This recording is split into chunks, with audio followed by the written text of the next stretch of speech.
ஸ்ரீலங்கா தீவில் ஈழத்தமிழர் இனம் ஒரு அரசுக்குரிய இனம் என்பதை பறைசாற்றியும் ஈழத்தமிழர்கள் சுயநிர்ணய உரிமை கொண்டவர்கள் என்பதை முரசறைந்தும் ஈழத்தமிழருடைய இறமை வடகிழக்கு நிலத்தை மட்டுமல்ல வடகிழக்கு நிலத்தை அண்டிய கடலிலும் உண்டு என்பதை வெளிக்கொண்டு வந்தும் முள்ளிவாய்க்காலில் நடந்தது வெறுமனே போர்க்குற்றங்களோ மானிடத்துக்கு எதிரான குற்றங்களோ அல்ல, மாறாக அது ஒரு இனப்படுகொலை என்பதையும் அந்த இனப்படுகொலைக்கு ஒரு பரிகார நீதியை ஒரு ஈடுசை நீதியின் அடிப்படையிலேயே தீர்வு வேண்டும் என்றும் மேலும் உடனடியாக ஈழத்தமிழர்களின் இருப்பை பாதுகாக்க சர்வதேச பாதுகாப்பு பொறிமுறை வேண்டும் என்றும் கூறி வெளிவந்துள்ள தமிழ் பொது கட்டமைப்பின் அறிக்கையை தேர்தல் அறிக்கையை நாடு கடந்த தமிழீழ அரசாங்கம் கடந்த இம்மாதம் 7ஆம் தேதி நடைபெற்ற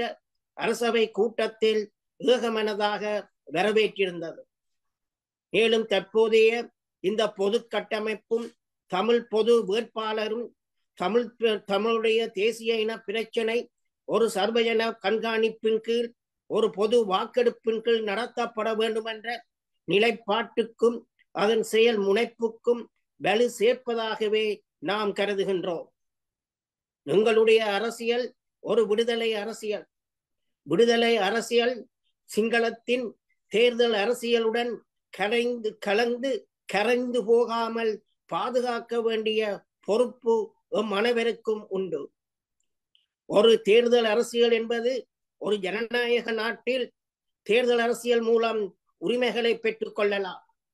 ஒரு ஜனநாயக நாட்டில் பேரம் பேசுவது மூலமோ அல்லது கூட்டுக்கள் அமைப்பதன் மூலமோ அங்கு அரசியல் உரிமைகளை பெற்றுக் கொள்ளலாம். ஆனால் இலங்கையில் இருப்பது ஒரு ஜனநாயகம் அல்ல, அது ஒரு இனநாயகம். இனநாயகத்தில் நாங்கள் தேர்தல் அரசியல் மூலம் ஒன்றுமையே பெற்றுக்கொள்ள முடியாது. கடந்த கால வரலாற்று நமக்கு எடுத்து காட்டுகின்றது. சிங்கள பேரினவாதமும் சிங்கள அரசியல் கலாச்சாரமும் அங்கு ஏனைய மக்களுடைய அரசியல் உரிமைகளையோ நீதியையோ ஒருபொழுதும் அங்கீகரிக்காது என்பதை அங்கு எடுத்து காட்டுகின்றது.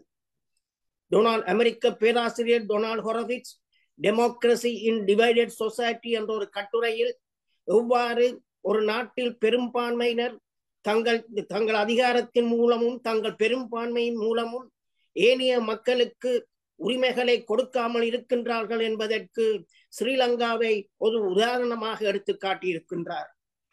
சிங்கள பேரினவாதமும் சிங்கள அரசியல் கலாச்சாரமும் ஒருபொழுதும் அங்கு தமிழ் மக்களுக்கு ஒரு உரிமையை கொடுப்பதற்கோ உரிமையை அங்கீகரிப்பதற்கு தயாரில்லை என்பதைத்தான் நாம் காணக்கூடியதாக இருக்கின்றோம். மேலும் இன்றைய முறை தேர்தலில் ஈடுபடுகின்ற சிங்கள அரசியல் தலைவர்கள், அவர்களை தவிர ஏனைய அரசியல் தலைவர்கள் கூட இன்று முள்ளிவாய்க்கால் இனப்படுகொலை நடந்து 15 ஆண்டுகள் ஆகிவிட்டன. ஒரு தலைவர் கூட அதற்காக கவலை தெரிவிக்கவில்லை. ஒரு தலைவர் கூட அதற்காக மன்னிப்பு கோரவில்லை. ஒரு தலைவர் கூட முள்ளிவாய்க்காலுக்கு சென்று அங்கு ஒரு மலர் வளையம் போடவில்லை.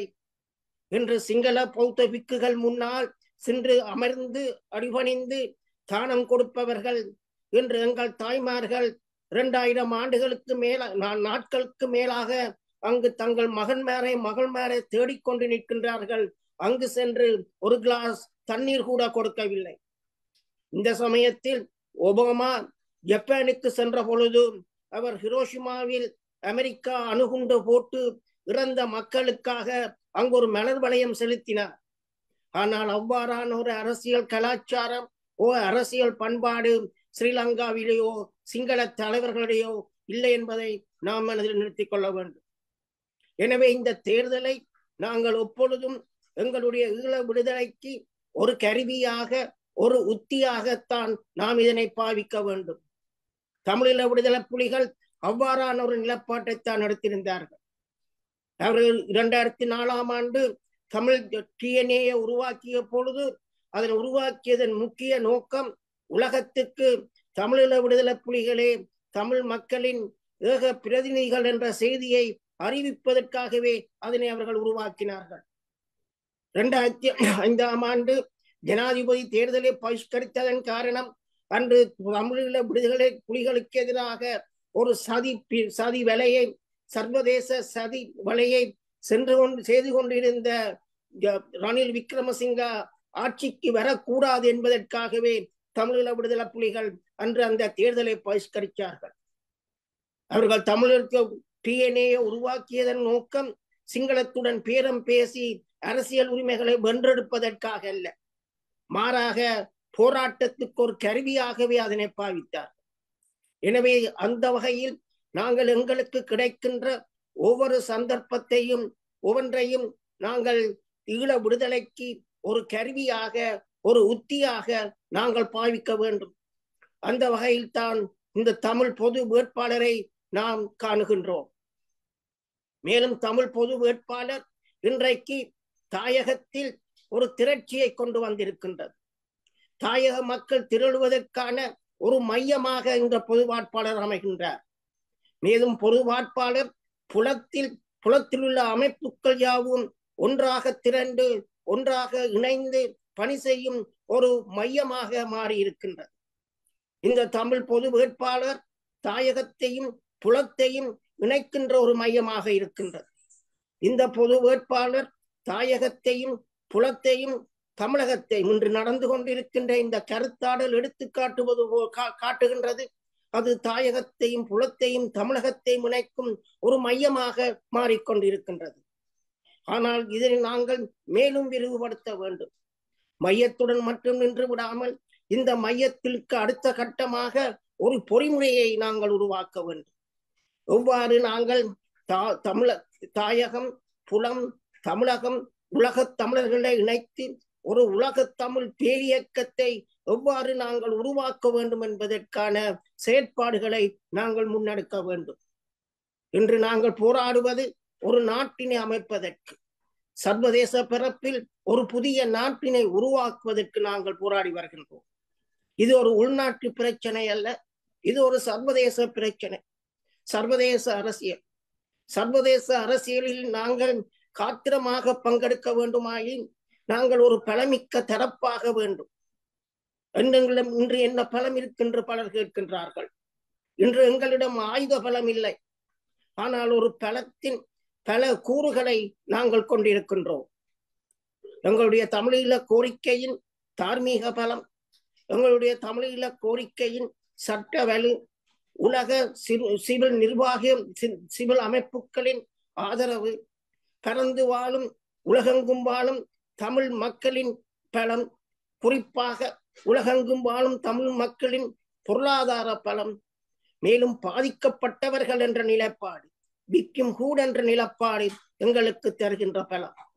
இவ்வாறு பலத்தின் பல கூறுகளை நாங்கள் கொண்டிருக்கின்றோம். முக்கியமாக இன்றைக்கு இந்து சமுத்திரத்தில் ஒரு கேந்திர முக்கியத்துவம் வாய்ந்த பகுதியில் நாங்கள் இருக்கின்றோம். 21ஆம் நூற்றாண்டின் அரசியலை, சர்வதேச அரசியலை நிர்ணயிப்பதில் இந்து சமுத்திரத்தின் பங்கு என்பது அரசியல் அறிஞர்களின் கருத்தாகும். இன்று அரசியல் இந்த அட்லாண்டிக் சமுத்திரத்திலிருந்து இன்று இந்தோ பசிபிக் சமுத்திரத்தை நோக்கி உலக அரசியல் நகர்ந்து கொண்டிருக்கின்றது. அந்த இந்து சமுத்திரத்தில் கேந்திர முக்கியத்துவம் வாய்ந்த இடத்தில் நாங்கள் இருக்கின்றோம்.